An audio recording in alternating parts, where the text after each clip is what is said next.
किसी सब्सटेंस के अंदर सेम एटम रिपीट हो रहे हैं या वो सब्सटेंस ऐसा है जिसमें सेम मॉलिक्यूल रिपीट हो रहे हैं, तो वो एक प्योर सब्सटेंस है। पानी क्या है? H2O।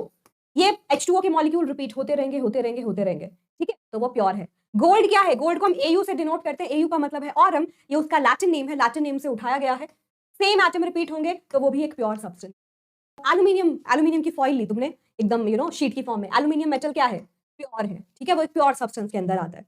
और अगर मैं बात करूं एसिड, बैटरी के अंदर एक एसिड डलता है सल्फ्यूरिक एसिड, वो क्या है? प्योर है, ठीक है, क्योंकि उसमें सेम मॉलिक्यूल रिपीट होंगे।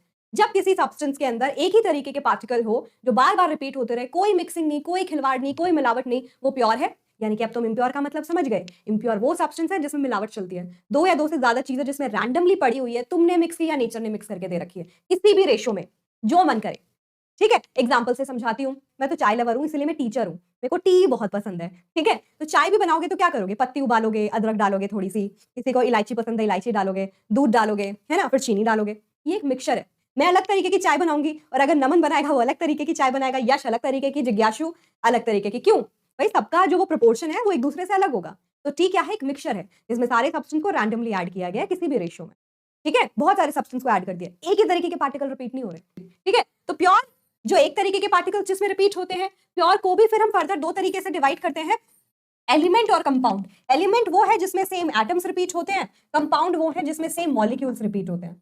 बोला ना कि वो एक तरीके के पार्टिकल जिसमें हो वो प्योर है। वो एक तरीके के पार्टिकल अगर एटम्स हैं तो वो एलिमेंट कहलाता है, मॉलिक्यूल है तो वो कंपाउंड कहलाता है, ठीक है। और मिक्सचर जो होता है, mixture is by impure substance. Impure substance दो तरीके का होता है, होमोजीनस और हेटेरोजीनस। होमो वर्ड जानते ही हो, मतलब इंग्लिश में homo mean same and genus मतलब फेज, एक फेज की बात हो रही है। तो हेटेरो मतलब डिफरेंट, ठीक है। अब मतलब समझे कि भाई होमोजीनस वो तरीके के इम्प्योर सब्सटेंस है, वो मिक्सचर है जिसमें तुम इस तरीके से मिक्स कर दो कि तुम्हें लगे ही नहीं तुमने कुछ मिक्स किया है, एक जैसा लगता है थ्रू आउट, यूनिफॉर्म कॉम्पोजिशन रहती है। Homogeneous mixture is a kind of mixture in which two और more particles are present in a uniform composition, एक जैसी कॉम्पोजिशन, सेम फेज बनाते हैं, ठीक है, सेम फेज, एक ही फेज बनाते हैं, उनकी लाइफ में एक ही फेज है। और हेटेरो डिफरेंट फेज,